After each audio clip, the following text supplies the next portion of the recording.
जरा सोचो कि औरतों के मुकाबले आदमी कम रह जाए कि उन्हें बचाए रखने के लिए घर से बाहर ही ना निकलने दिया जाए। यहाँ बाहर का सारा काम औरतें करती है और मर्द बस पाउडर लिपस्टिक लगाकर घर पर बैठते हैं। कुछ ऐसा ही होता है हमारी आज की कहानी में। कहानी की शुरुआत होती है जापान के शोटोकु शहर में, जहाँ एक जानलेवा बीमारी फैल गई थी जिसमें चेहरे पर बहुत सारे लाल दाने हो जाते थे। ये बीमारी सिर्फ आदमियों को होती थी और हर 10 में से 8 आदमी मर जाते थे। इसी तरह आदमियों की तादाद लगातार घटती जा रही थी। अब औरतों के मुकाबले सिर्फ 25% आदमी बचे थे और इसी वजह से समाज में भी बड़ा बदलाव आया। सारी पावर अब औरतों के हाथ में चली गई थी और तो और मेहनत मजदूरी करके घर का खर्चा चलाने का जिम्मा भी औरतों का है। आदमियों को तो बस नाजुक चीजों की तरह संभाल कर रखा जाता है। कहाँ हो रहा है ये? उनका काम बस सुंदर दिखना और बच्चे पैदा करवाने का था। ओ भाई साहब, जिंदगी हो तो ऐसी हो, वरना कोई फायदा नहीं है। हालात इतने बुरे हैं कि अगर किसी लड़की को शादी के लिए लड़का मिल जाए तो भाई साहब गजब ही हो जाएगा, क्योंकि लड़के इतने कम रह गए थे कि सिर्फ अमीर घरों की लड़कियां ही शादी कर सकती थी। अब आदमियों को काम धाम तो कुछ करने दिया नहीं जाता, तो काफी सारे आदमियों ने अपना पेट पालने के लिए घपाघप करना शुरू कर दिया। इसी शहर में मिनीजो परिवार रहता था, जिनका उनुशी नाम का एक 19 साल का लड़का था। जहाँ बाकी आदमी सिर्फ मेकअप और कपड़ों के शौकीन थे, वहीं उनुशिन पूरी जिंदगी मेहनत करके सामुराई बना था। हालांकि उनके पास भी कुछ खास पैसे नहीं थे, लेकिन उसकी माँ ने उसे कभी भी घपाघप करके पैसे कमाने की इजाजत नहीं दी। लेकिन कभी कभी वो बूढ़ी औरतों के साथ रात गुजार लेता था, जिन्हें बच्चे की सख्त जरूरत थी। उसका दिल एकदम साफ था और वो इस काम के पैसे भी नहीं लेता था। उनके घर में हमेशा उनोशिन से शादी करने के लिए लड़कियों की भीड़ लगी रहती थी। वो एक योद्धा होने के साथ साथ बेहद खूबसूरत और नेक इंसान भी था, लेकिन उसने किसी से शादी के लिए हाँ नहीं की, क्योंकि अंदर ही अंदर उनोशिन अपनी बचपन की दोस्त ओनुबू से प्यार करता था। लेकिन वो कभी ये बात कह नहीं पाया, क्योंकि वो बड़े घर की लड़की है। इसी चक्कर में वो उससे दूर रहने की कोशिश करता, लेकिन ऐसा हो ही नहीं पाता था। जब उनोशिन की घर की हालत और बिगड़ गई तो उसने एक ओकू में रहने का फैसला किया। ये जगह दरअसल राजमहल के अंदर थी, जहाँ रानी से शादी करने की चाहत में कई आदमी रहते थे। उन्हें खूबसूरत बनाकर रखा जाता था कि कभी न कभी तो रानी की नजर पड़ेगी इस पे। इन आदमियों को अपने काम के लिए काफी पैसे मिलते हैं, लेकिन यहाँ तो पूरे 3000 आदमी रानी को पाने के लिए लड़ रहे थे। हम देखते हैं कि आदमी और औरतों के रूल्स एकदम बदल चुके थे। जहाँ औरतें अब सीधी सादी काम पर ध्यान देने वाली हो गई थी, वहीं आदमियों ने नखरे करने शुरू कर दिए थे। जब ओनुशिन ने महल जाने के फैसले के बारे में ओनुबू को बताया, तब ओनुबू ने उसे समझाने की काफी कोशिश की, लेकिन ओनुशिन अपना मन बना चुका था। आखिरी बार वो ओनुबू के साथ लवलपाटा करके अपने रास्ते चला गया। महल में पहुंचने पर उसकी टीचर ने बताया कि वो सबसे निचले दर्जे का नौकर है, जिसे झाड़ू पोछा करना होगा। वहीं ओनुशिन ने फुजीनामा को देखा, जो वहाँ का सबसे ताकतवर आदमी था। इसके बाद वहाँ रहने वाले दूसरे आदमी ओनुशिन के बालों का मजाक उड़ाकर उसे परेशान करने लगे, लेकिन उसे इस बात पर गर्व था कि ऐसे बाल सिर्फ सामुराई योद्धा रख सकते हैं। बाकी लोगों ने चिढ़कर उसे ज्यादा से ज्यादा काम दिया, लेकिन वो मेहनत करने से डरता थोड़ी था। उसे तो आदत थी। साफ सफाई के दौरान उसके साथी ने बताया कि इज्जत से बात कर मछली से, ठीक है, क्योंकि अभी उनका दर्जा महल के जानवरों से भी नीचे था। लोगों ने उसे धक्के मारकर उसका खाना तक गिरा दिया, जिस वजह से उसे 2 दिन तक भूखा रहना पड़ा। एक रात जब वो सो रहा था तो 3 आदमियों ने उसे पकड़कर उसके साथ गुपचुप करने की कोशिश की, लेकिन एक सामुराई योद्धा के आगे ये नाजुक कलियां क्या ही कर पाती। उसने 2 मिनट में सबको मार के भगा दिया और अपनी इज्जत बचाई। अगले दिन उसने अपने साथी से पूछा कि क्या सिस्टम चल रहा है, ये आदमी होकर आदमी से प्यार करने को फिर रहे हैं, सेफ महसूस नहीं हो रहा मुझे यहाँ पर। तब उसके दोस्त ने बताया कि रानी तो अभी 7 ही साल की है और बाहर की किसी औरत को यहाँ पर आने की इजाजत नहीं थी। तो बेचारे आदमी कहाँ जाए, क्या करे, तो आपस में ही चोच वोच भिड़ा लेते हैं। ये सुनकर उनोशिन के होश उड़ गए, क्योंकि बाहर तो औरतें आदमियों के लिए मारा मारी कर रही थी। हट, ये मेरा है, चल भाग यहाँ से, वो बकरी सी मुँह वाली, भाग जा यहाँ से, इससे तो मैं शादी करूंगी। दोपहर के समय उनोशिन ने कुछ आदमियों को तलवारबाजी की प्रैक्टिस करते हुए देखा। उसने अपने झाड़ू को ही तलवार समझकर प्रैक्टिस शुरू कर दी और फुजीनामी ने उसे ऐसा करते हुए देख लिया। वो उनोशिन को बाकियों के साथ डोजो में ले गया। उन्होंने उनोशिन को वहाँ के सबसे ताकतवर फाइटर सुरुका से मुकाबला करने की चुनौती दी। सब इस बात पर हंसने लगे, सुरुका से ये बच्चा लड़ेगा क्या, 2 मिनट में धरती चाटता फिरेगा, देखना। लेकिन उसने तो कुछ ही पलों में सुरोको को धूल चटा दी। रात के समय उसने अपने दोस्त को बताया कि उसे इस महल की नकली चकाचौंध पसंद नहीं है, लेकिन उसके दोस्त ने बताया कि यहाँ आने से पहले वो बेहद गरीब था। उसकी पत्नी ने उसे डाइवोर्स तक दे दिया था क्योंकि वो उसे बच्चा नहीं दे पाया। वहाँ वो कड़ी मेहनत कर कम से कम 2 वक्त की रोटी तो खा लेता है। ये सुनकर उनोशिन को एहसास हुआ कि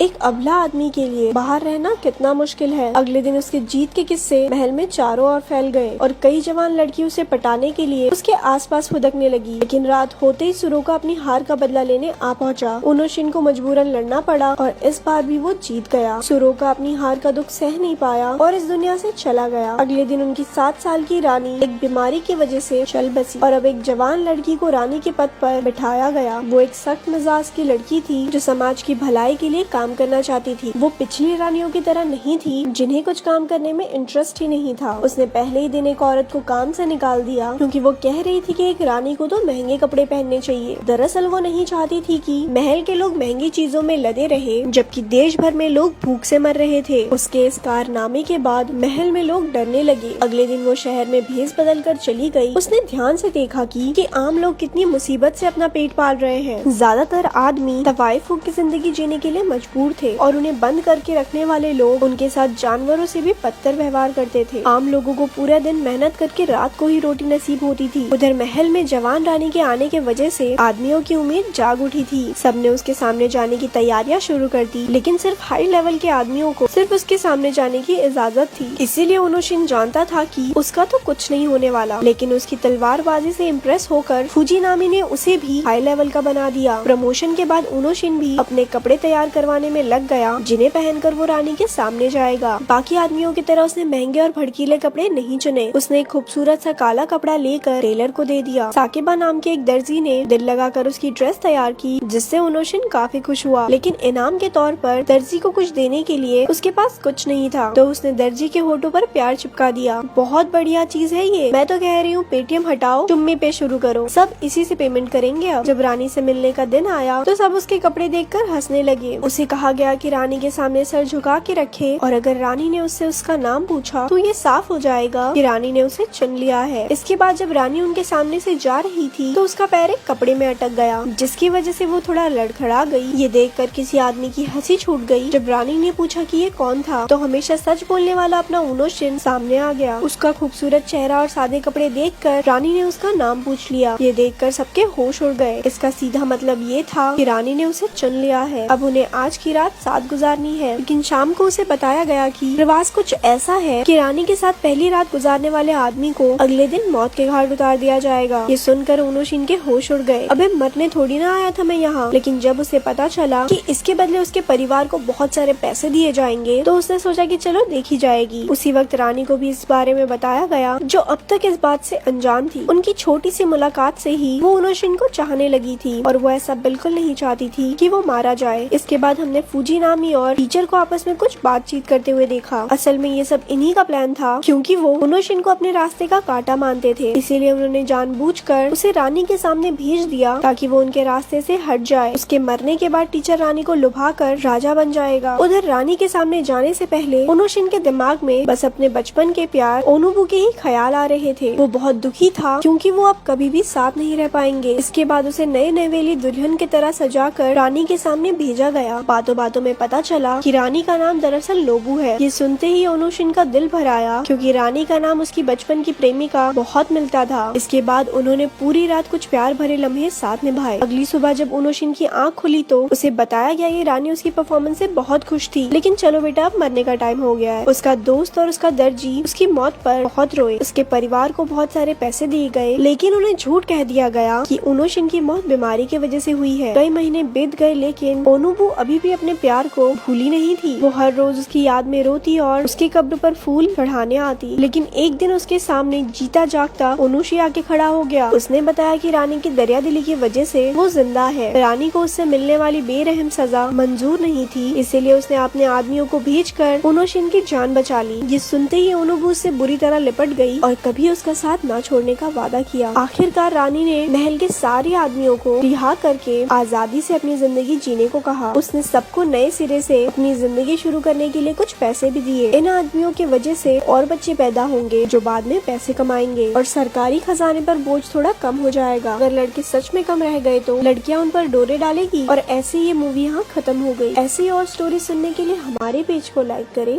धन्यवाद।